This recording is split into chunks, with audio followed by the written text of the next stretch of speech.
Okay, so tonight's webinar is entitled Staying the RIM Subject Matter Expert, SME, or SME as we call it in the business. You should be. And it's being presented by Jerry Lucente-Kirkpatrick. Jerry has lived in a lot of different places. And I think right now he's settled in here in the DC area, if I'm not mistaken. Yep, in Germantown. Good, good. Just down the road. Yep. So he has an interest in history as well as in records management. And right now, I believe he is working on a contract at the Food and Drug Administration. Yep. Yeah. And with no further ado, I will turn the program over to Jerry. All right. Thank you very much. You're welcome. Can you see the slides? There you go. They just came up.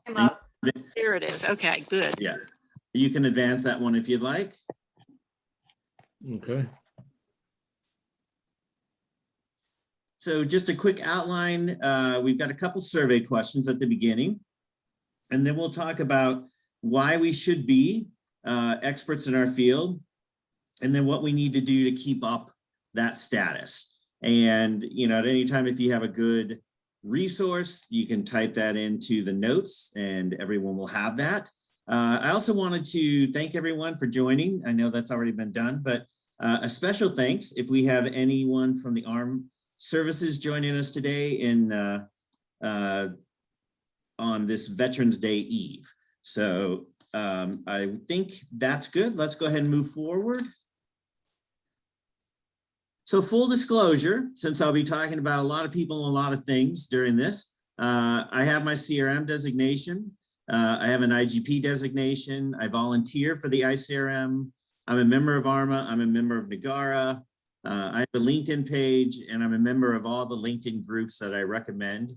And I follow and receive emails from the influencers, the subject matter experts, and those types of things that I recommend. So full disclosure. Go ahead and you can advance that. All right. So survey question number 1 is going to be coming up. And it's asked, when did you start your first job on the RM, RIM, IG spectrum? Before 98, in the 1980s, 1990s, 2000s, 2010s, and 2022s, or you don't work in the spectrum? Personally, I like the music from the 80s the best, but that's not what the question is dealing with. I'm going to give it just a minute. We've got 81% or we're almost there, 100%. So good. If anybody wants, I'm going to give it about like 5 more seconds and then we'll hopefully provide the results. Alrighty.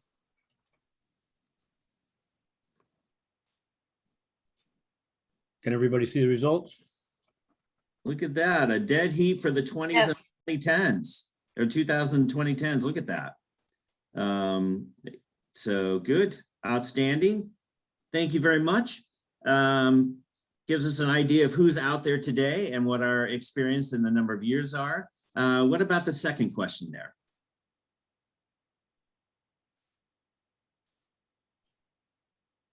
I'll move the slide, I guess, first, and then I'll launch the question, right? Okay. Okay. So this one wants to know how long you've been with your current employer.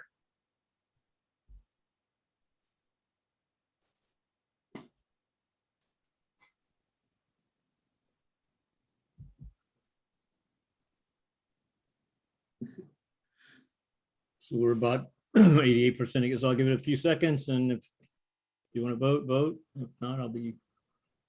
All right. We got 92%. So I'm going to display the results. And you should vote because whoever has the most correct answers at the end wins a free car. So courtesy of Sharon LaPlante. So we have a lot of 0 to 5 years. 60%. Okay. Very good. All right. And then what about the third question there? Thank you.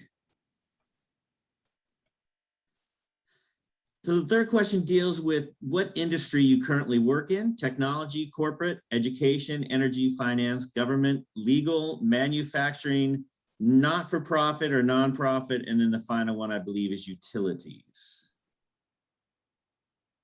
So there's nothing to click on. This looks like it's the results page. Try again. Yeah.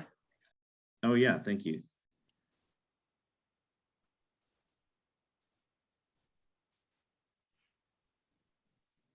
There you go. You got it?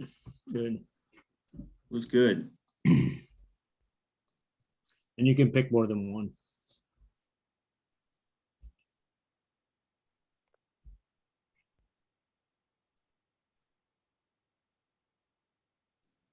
Be funny to have a question on how many of those different fields we've worked with in our career. We might see quite a few, but just currently where you're working.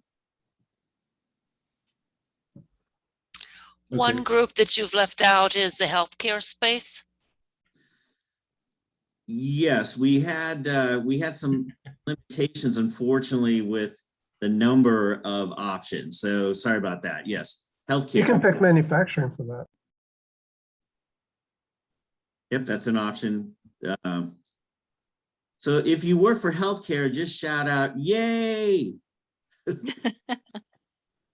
This is a limitation on the Zoom polling. So we got 89%. If anybody wants to, still needs time, let me know.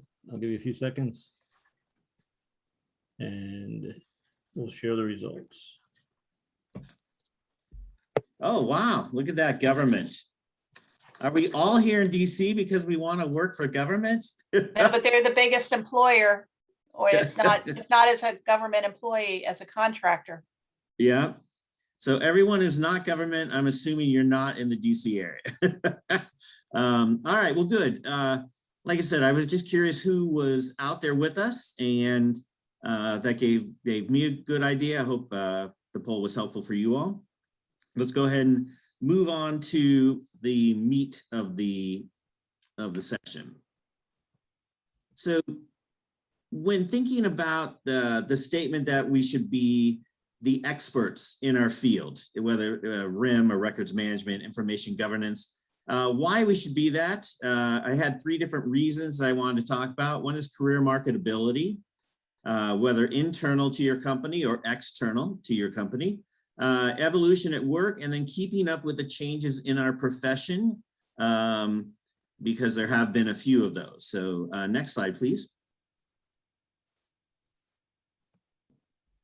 So this is a quote from LinkedIn, Andrew Seaman, the editor at LinkedIn News. And he had something very interesting to say. Since becoming an expert in a specific topic is one way to increase your marketability in the job market. So certainly a specialist is being a specialist, I'm sorry, being a generalist is good, but being a specialist seems to be a better option. And he suggests you can pick a narrow topic, and the rest of them all get covered pretty much in this session, where we talk about learning everything about the topic, adding your own contributions to the field, sharing what you know with the world on social media and elsewhere, and then listening to feedback from your audience. All of those really help us to become experts in our field. So it's a good thing that first of them is just that it creates marketability for us. Next slide. Evolution at work. I love this slide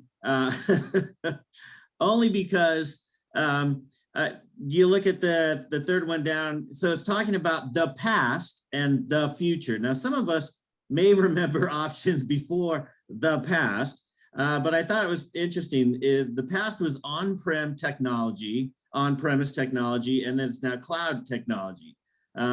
Some of us might remember when on-prem technology was actually the paper file room. So there are things before that. And I love this one. Email is the primary form of communication versus now the future, email is really the secondary. So some of us might remember when email wasn't an option for communication, but definitely now it's a secondary form. And there's lots of different ways in which people communicate. Whether it's through, any number of social media apps, Office 365, any of those types of things. So the workplace itself is evolving, which we need to keep up from that. Like Beth remembers memos on paper. All right, and then the next slide. The next two slides go together in the fact that I wanted to look at the older way of doing things, which some of us grew up with that was the way of doing things, and how that's changed. So when it comes down to thinking about paper, originally when it came to creating it, it was basically down to pen and paper. Then we had typewriter. When you think about saving or managing paper, you think about paper clips, staples, binder clips, 3-hole punch, notebooks, filing cabinets, records boxes, and then microfilm. And copying was fairly easy. You could ask for someone to scribe it for you. You could put it on microfilm. Remember the old carbon paper where you had the stuff on your hands all day? The old mimeograph and the copier. So that was paper-based. If you look at it, the thing I like about this is, I like to notice the change that takes place in paper, and the volume. And it seems as if the change there was somewhat easy to keep up with, not a lot of changes. Let's look at the changes in electronic record keeping. Very different, much more fast-paced, and they still continue. So to creating it, you go back to a punch card. You could go back to the cathode ray terminal, which is one of my first jobs at the hospital. You data entered, word processor, you've got the computer, desktop, laptop, and you even have handheld devices now. When it came to copying, started with the VHS and beta. You've got the archive writers, microfilm scanners, regular scanners, and even copy, paste, and save as. And then when it comes saving, you started kind of with the floppy disks, which I've been doing some inventorying at the FDA, and I can't tell you how many floppy disks I've come across. You have the worm, write once, read many times, optical discs. Now we've got computers, laptops. You had CD-ROMs, DVDs, and Blu-rays, solid state, USB, hard drive, portable drive, network to cloud, SharePoint, shared drive, OneDrive, O365, mobile apps, etc. So in our business of managing information and records, the very way that we create and copy and manage information continues to change rapidly. So that's yet another, in my mind, probably the biggest reason why we need to be subject matter experts, and we need to keep up our edge on the field, because it's changing very quickly. And then somebody mentioned the megaverse. Yes, I don't even want to think about that. Next slide, please. So in a world where records and systems are changing rapidly, and so rapidly, I really believe that the value records managers and records analysts, et cetera, bring to their employers is directly related to their value as a subject matter expert. We as records managers, our value is the fact that we can bring our expertise in the entire breadth of the field, and part of that is keeping up on things. So let's go to the next slide, where we kind of dive into not why we need to do that or how, but really ways that we can become and maintain our SME status. The first, certifications, always a great way to improve your knowledge. When I took my certification for the CRM, I tell you, just the study process alone helped me to be a much better records manager. Become a member of a industry association or chapter, such as the Metro Maryland ARMA chapter. What a great chapter to be a part of. Have a profile on LinkedIn and follow people and join groups. And finally, there's lots of great RIM influencers and subject matter leaders and experts out there that we can follow and we can learn from. So these, in my mind, these are the ways that we kind of keep up on our industry. So we'll dig in a little deeper to those in the next couple slides. Next, please. So certifications, the why of certifications. This is a quote from AIM regarding their CIP. But they said, according to payscale.com, organizations are willing to pay 27% more for a certified professional than an uncertified comparable specialist. So there's 27% more pay behind becoming a specialist. Then they go on to say that really that's not the best part, that their CIPs themselves report back that the true value is what it does for your reputation. It helps. Prior to coming to the FDA, I worked for Dartmouth College for a couple of years, and I was surrounded by, I worked out of the library, so I was surrounded by people who had their master's degree in library science and their doctoral degrees. I just have my bachelor's degree, but to me, my CRA or my CRM designates to everyone that that's what gives me the value, I believe. So next, please. So some of the, I think the most applicable certifications, two of them from the ICRM are the Certified Records Manager and Records Analyst.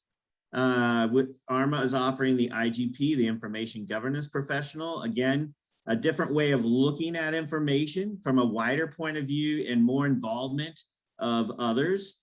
AIM has the CIP, the Certified Information Professional, and a fairly new one, the CIGO, the Chief Information Governance Officer. So those are the ones, as I looked at, that were more practical to records management and RIM. But the next slide, please. These are some ones that kind of float around the outer edges that really helped us. So you can become a CEDS, a Certified E-Discovery Specialist, because often as records management, we're called in when there's e-discovery work to be done. I wish I had, and one of the next things I'd like to get is my PMP as a project management professional, because records management, we seem to be doing lots of projects that need to be managed, and programs, a records management program. It would be invaluable, I think, to have the PMP. Then when it comes to privacy, you have the CIPP, the CIPM, and the CIPT, which is the Chief Information Privacy Professional, Manager, and Technologist. Again, more as we get into digital information. In the old days, if you wanted to keep paper safe, you lock the door behind you. With digital information, not quite that easy. So again, these are good kind of tandem certifications. And then you have the CISM, the Chief Information Security Manager, again, if you want to get more into security, and the CISSP, the Chief Information System Security Professional. Now, there are more, I could list a bunch more. You can feel free to throw some in the notes there to help others. But again, these are, getting a certification is a way to prove that we know what we're talking about, and it adds to our knowledge, which adds to our value, which makes us more of an expert. Next slide, please. I talked about industry associations. I found this under the Blockchain Industry Group website. 9 reasons to join an industry association. They offer trainings and credentials. I think about ARMA credentials. I mean, the credentials that we've looked at, they come out of these industry associations. Networking with like-minded individuals. Many of us go to industry conferences, whether it be a Nagara or an ARMA or an AIM, because we have a chance to mix with others that are like us, and we have a chance to feed ourselves. I think of the old saying, iron sharpens iron. I love talking to another records manager who's passionate about records management, because they kind of stir that up in me. I tend to be a geek when it comes to records management. Being with like-minded professionals only reignites that passion. The associations help us stay up on industry trends. It's a place to increase advocacy and join and gain a voice as we interact with the agency. Certainly, it's all about collaboration and collaborators, inside opportunities, access to resources, special events, and it helps you to make an impact on your profession. You want to know why I volunteer for the ICRM? Because I enjoy working for an industry or an organization but, you know, I moved from one to the next, you know, over my career. I really wanted to have the chance to impact the records management profession. And so I found the work that I'm doing with the ICRM really is, in my mind, really fulfilling. And it helps me feel like I'm impacting the profession itself. I'm giving back to those in the profession. So again, industry association is a great way to pick up on that. Next slide. So those are kind of the whys of associations. Some of the most popular associations, especially for RIM, I wrote the ICRM, you know, full disclosure, as I mentioned, I have my ICRM designation. The NAGARA, if you're in government, National Association of Government Archives and Records Administrators, excellent, excellent. They're like the, you know, they're like an ARMA for government. Then you've got ARMA, of course, covers all, you know, they kind of embrace the whole wing, you know, healthcare included, even though we didn't put healthcare in our survey, they include them. AIM, you know, Association for Intelligent Information Management. And then I included the ACEDS, the Association for Certified E-Discovery Specialists. In my mind, these are some great associations to join, and you see the value. There you go, Jesse. I think that's on my next one. So these are the ones I think are the most popular. Let's look at a continuation. This is like the top level. Next slide. Oh, go back. I'm sorry.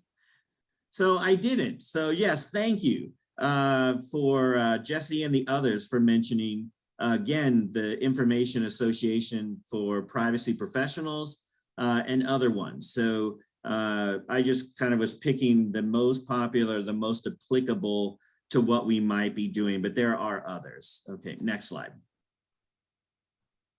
Then when it comes to LinkedIn groups, I mentioned LinkedIn for a particular reason. And this is from the LinkedIn site, 7 benefits for using LinkedIn. And LinkedIn is the largest business-oriented networking website geared specifically towards professionals. So when I want to talk to friends and family, which, you know, not as often as I should probably, I look at Facebook probably. But when I want to engage with people who are professionals, I love being on LinkedIn. I love having my LinkedIn site. Thank you, John. Without LinkedIn, he wouldn't have heard about the webinar. And it's true. LinkedIn is where we go, in my mind, to increase our profession. Benefits of LinkedIn, according to this, you gain exposure to hiring managers and recruiters. Not my main benefit for being on LinkedIn, and I don't even have my looking for a job thing turned on, but I can't tell you how many headhunters you get called on, you know? So yeah, it is a place to get exposed to hiring managers and recruiters if you're looking for that. It's a chance where you can demonstrate your knowledge, credibility, and leadership expertise, and you can gain, you know, what they call social proof of your skills and talents. But in my mind, one of the biggest thing I gain is I gain from the interaction. So I follow individuals, I follow groups, I follow, you know, different types of things on LinkedIn, and then I get their messages, I get their information, and it helps me keep up in a field that is rapidly changing. It's interesting. The last one talked about not Bitcoin. What could you go back? Anyways, I'm sorry. You know, there are one more. Sorry. Yeah, the blockchain. You know, thank you, Jesse. So yeah, blockchain is something we didn't know anything about until fairly recently, and it does have records management implications and other implications. So again, technology keeps changing rapidly, and I believe our workplaces look to us to be able to provide the best records management or records and information management or information governance that we can. And the only way we can do that is keep up, you know, join these associations for these benefits. Next page, please. And the next page. All right, so, and the next page now. So, no, go back now. Sorry. So these are my favorite LinkedIn groups. And again, you know, full disclosure, I don't get money from anybody, but these are the ones I reference all the time. I go back to, I follow, I get their text, I get their posts, all things IG, the information governance forum. I love Andrew Sazi. I work with him on the ICRM. Great guy. When you talk about credentials and certifications, after his name, there's about 5,000 letters, you know, so he is kind of the certification king. Oh, what about Wilkins? Yes, there you go, everybody. There's lots of people, you know, in there. In fact, I have Jesse Wilkins listed. So some of them are people I follow. Some of them are groups I follow. Anyways, a little hostility, or let's call it professional wrestling going on there. But I like the classification and metadata, you know, for information governance. It's a group where you can learn more about that. I follow IG Guru. Again, that's Andrew's site, and he collects the best news that's happening in the information governance world. Intergovernmental preparedness for essential records. That helps me keep up on essential records. Jesse Wilkins is there. Privacy and data security, again, I don't deal much with that, but I need to, and I need to keep up with that because we get asked those things. Records management and SharePoint, taxonomy and ontology, community of practice. Really good if you know, because again, it's all about when we're managing records, it's all about naming and things and naming conventions. You only have to know the importance of that if you go into a share. How many of you gone into a shared drive recently? That was not yours, that you created. It was shared by others. All right. So try not to. Yes, definitely, John.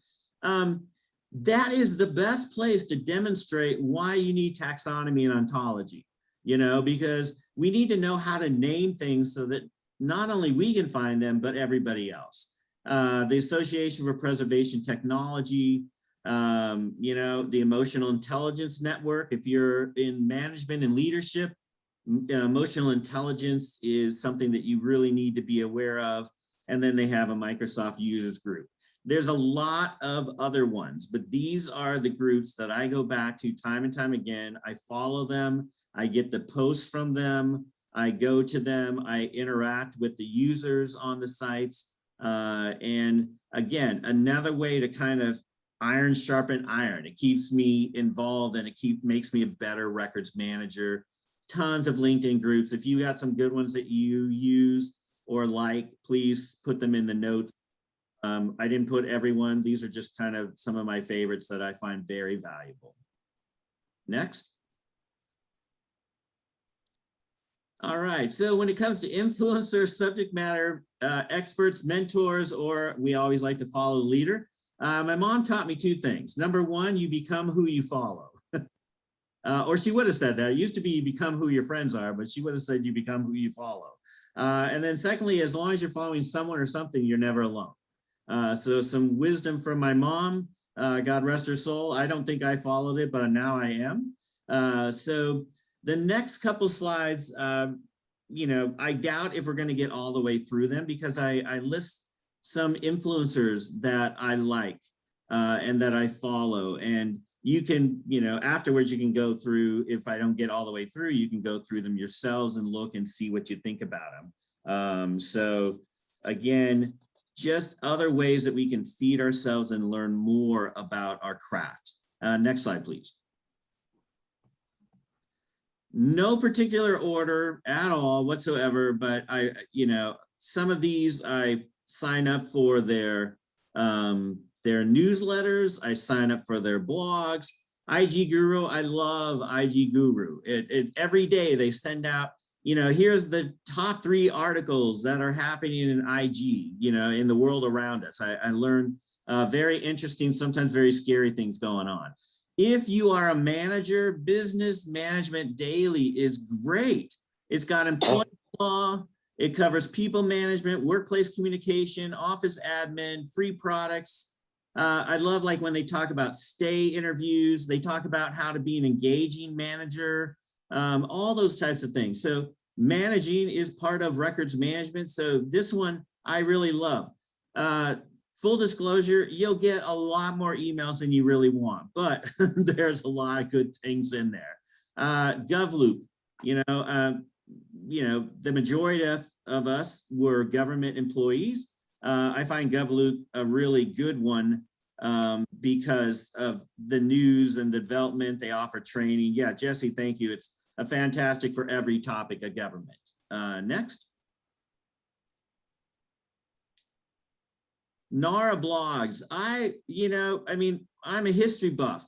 Even if I weren't a records manager, I would love NARA, and they have these great blogs. If you are into records management and you work or are covered by or influenced by the federal government, you gotta sign up for Records Express. The Records Express blog is run by Arian Raven something. I should have never even said it because I just butchered his name, but anyways. Robin Bosch.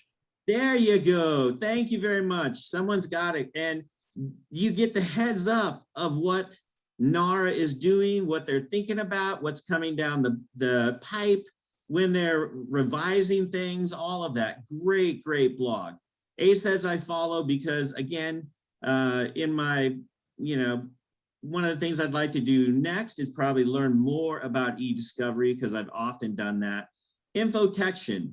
I love this. And again, full disclosure, don't get any money or anything from these people, but they talk about specifically, talks about information protection and governance, and they do consulting, but they've got this Office 365 resource, great blogs by Atlee.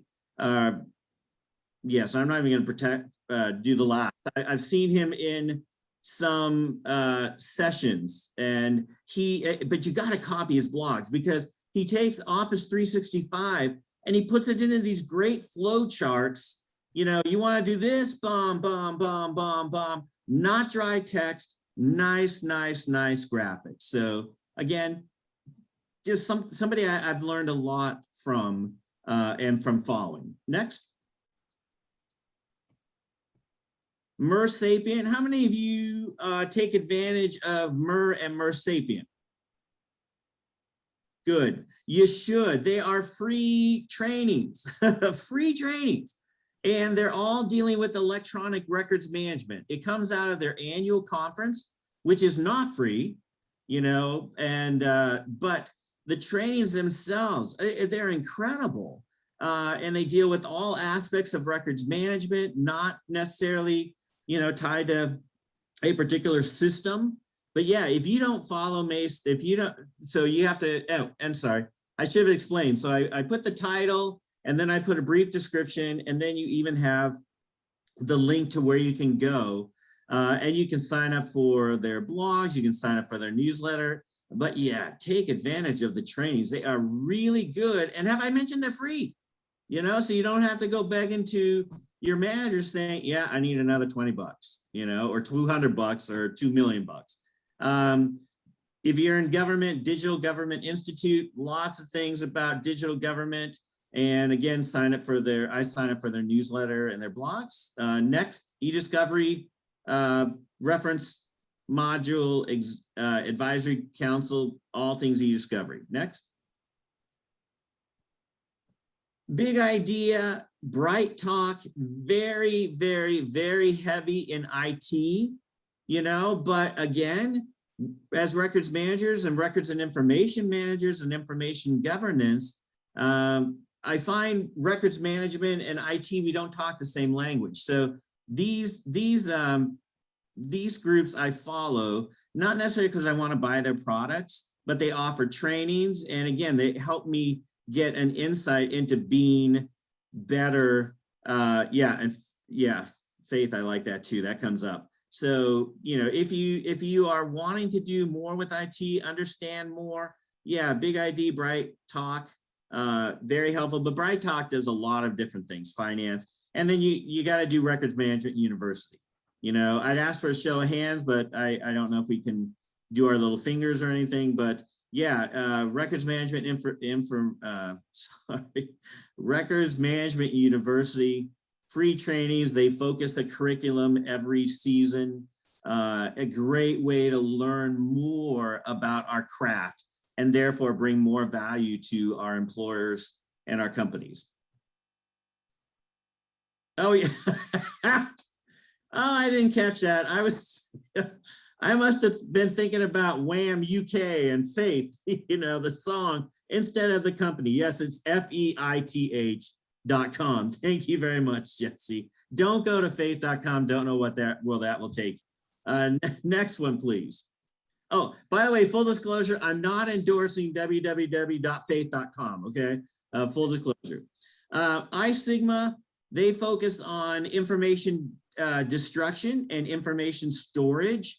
NAID and Prism, great resource. If you're a records manager and you're looking for a destruction vendor, you go to NAID. They certify destruction vendors. They certify record storage. So again, as records managers, I don't know if you've ever, I can't imagine you'd be a records manager and never get asked to get involved in record storage or records destruction. And iSigma is a good group because that's what they do. They certify. Networks I like, it's very IT heavy, but it focuses on information security. The thing I like about it is they offer free trainings. They also offer resources. So look that up. Again, might be a little too IT heavy, but it's good to know more from an information governance point of view. SolarWinds, when I first started getting their emails, I thought about the scandal a while ago with SolarWinds, and I thought, oh my goodness, if I open the email, am I gonna get the virus? But that's just me being silly. But really, SolarWinds, again, IT heavy, but they do great free trainings and webinars. So take advantage of them if you are allowed to deal with them. All right, next page. TradePub, I love this group because they give out free books. You know, again, I don't know how you can lose. So you can get, they do trade publications in RIM, they do some in finance, they do some in IT, they do, you know, they have them on servers and those types of things. So, you know, I get a lot of, you know, stuff I never even use from them, but they offer great resources. ZAP approved lots of things on e-discovery. Government CIO, I was had followed when I was with the state of Arizona and then kind of fell off from them. All things of interest to IT and government. If you don't work for IT or government, they still might be helpful to you. Next page. All right, that's it. So now, and again, I went awful quick, but they're all there when you go back through the slides. Some of the links, again, are wrong, but if you look in the notes, they've corrected them. So I appreciate that. Any questions or comments that you would like to, I should ask, Carol, is it okay if we take some time for questions? Oh, absolutely. Okay, so let's do that. I'm not sure how you do that, but go ahead. Can they turn off their mic and ask a verbal question, or they ask it in the notes? How do you normally handle that? You can do it in the chats, or you can have, they can do it verbally, either way, whichever they prefer. So you can jot something in the chat there, or you can take yourself off mute, take your mask off, and speak our language. Hey, Jerry, great presentation. Thank you, Angel. I work with Angel at the ICRM. He's our webmaster, does great work, you know, great job. So thank you, Angel. I appreciate that. Yeah, stand on the shoulder of giants. Was this wonderful? What retention schedule resources do you know that are out there other than what you can find through old library books in ARMA chapters? We used to have one with Commons Control Hub a few years back, and I can share a link to that one, which worked with ARMA. But I was wondering if you have any. Well, I work for the federal government, so I'm sorry, I'm a contractor with the federal government, so I keep up on NAR, follow all of their retention schedules and those types of things.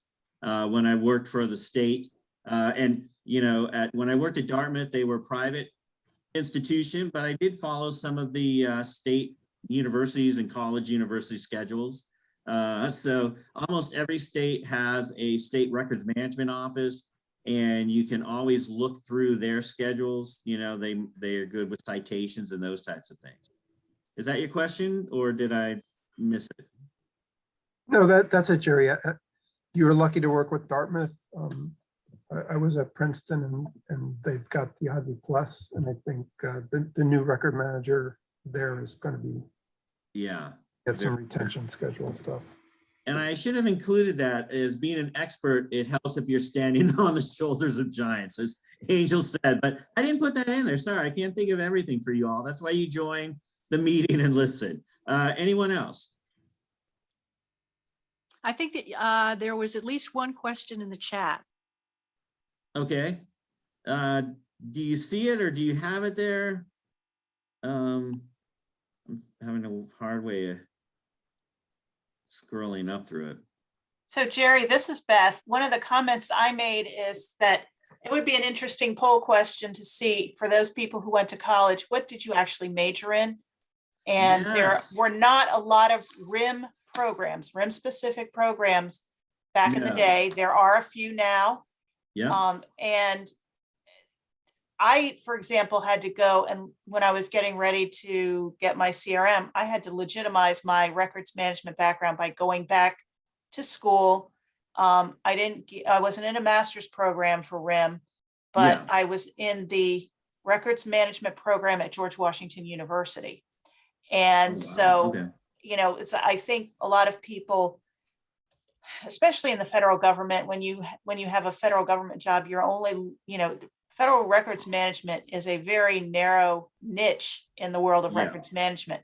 And when you Yeah. start meeting people, for example, like in the ICRM, you start finding out how different records management can be, whether you're in a law firm or in the insurance industry or in a university or whatever. There's just so many different aspects of records management. Even the vocabulary is slightly different.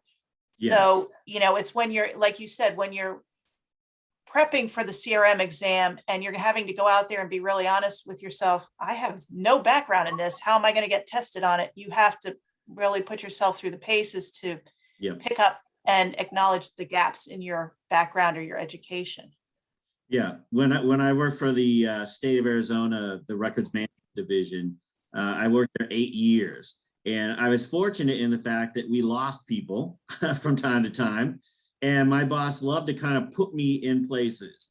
So I spent 1.5 years running the preservation imaging unit, where I learned all about microfilm, but I also learned about digital and scanning and conversion and all of those, microfilm conversion, all those things. And then for a while, we lost our warehouse manager. So I did about a 9-month stint as that. So you learn all about record storage and those types of things. And yeah, I could have, thank you, as you were talking, Beth, that another option is going to school. Now you have, there are schools where you can go and learn more about records management. That hasn't always been the case. Mm-hmm. Well, and I think some people came into records management from kind of a close field like library science or information technology, but I came into it and it was not records management at all. My background was in databases. And and just dealing with and doing my graduate work, I was dealing with lots of old files in different government agencies, looking at them as a user. Yeah. So, everybody kind of gets into it maybe in the back door. Yeah, and it's funny, talk about a great poll question. Someday I would love to ask a poll question. How did you get into RIM?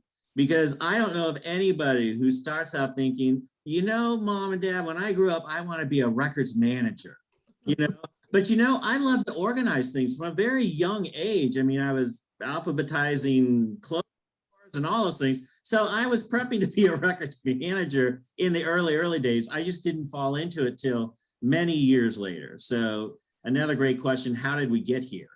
I see a lot of library and information science comments in the chat. I went to library school many years ago, but I was amazed even at that time.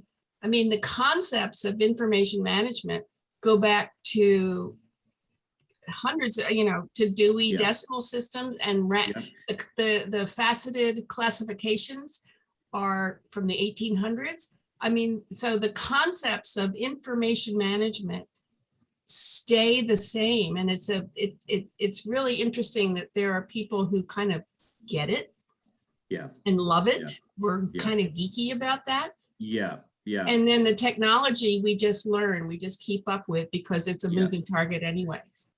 And you have to keep up with it, but again, there's some of us, I mean, I consider myself really passionate about, I love records management.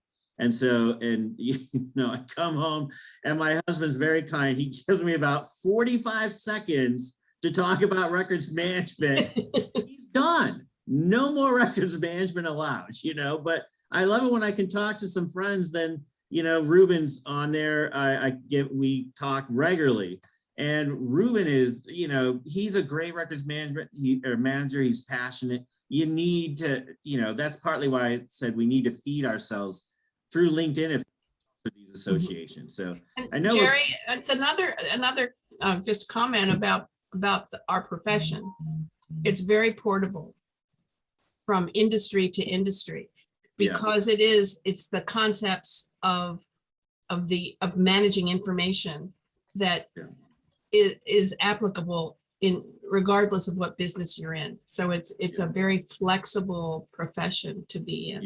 You need it everywhere. And it's interesting as I look through the comments coming in, I hope you send out, I'm sorry, I should have answered that question. You're going to send out a link to the recording, correct? Yeah, we will. Okay, good. YouTube, so. Good, because there's lots of great information just in the comments. I haven't had a chance to look at. So I've been saving the chat too, and I'll have those, but I'm also going to look to see if we could transcribe this too. So that would be, there's a lot of good discussion here. And if you want the slides, you can ask me. I'm happy to send them out, but they're going to be in other places. Thank you for sharing. Some of you aren't in the evening. I'm at 7 o'clock now. Some of you are probably, if you're on Arizona time, you just hit 4 o'clock, but thanks for joining us. Thanks for sharing with us. Again, I just love hearing from other records managers, and I hope this is helpful. This is my way to finding out how to keep up on the profession, but there are probably many ways to Mecca. This is just my way to get there. Okay, well, we'll wrap this up now. Thank you very much, Jerry. A very interesting and engaging presentation. And I'd just like to remind everyone that we have another webinar coming up on the 8th of December with Sharon LaPlante. We will be having invitations going out very soon. If you attended this webinar, you'll get an invitation to the next one. And we will be also posting the information on our Facebook page, on LinkedIn, and on our website. And Sharon is a great presenter. You will love Sharon. I work with her at the ICRM, and she keeps me in stitches all the time. Literally, she hits me and I have to go to the hospital. But, nonetheless, angels out on me. Go ahead. So Jerry, we'll put your slides. We have those, so we can post those to a link from our website as well. And Perfect. for everybody else's, I'm trying something new in Zoom, a survey. Supposedly when you close your browser, it will give you a survey. We'll see how that works. And I was able to catch a couple questions that Beth had, and then there's a couple others in there. So if you want to give that a try, we'd appreciate it. All right. Thank you, everybody. Have a good afternoon or evening, depending on where you're at. Thank you, Jerry. Thank you. Good night. Good night. Thank you. Thank you.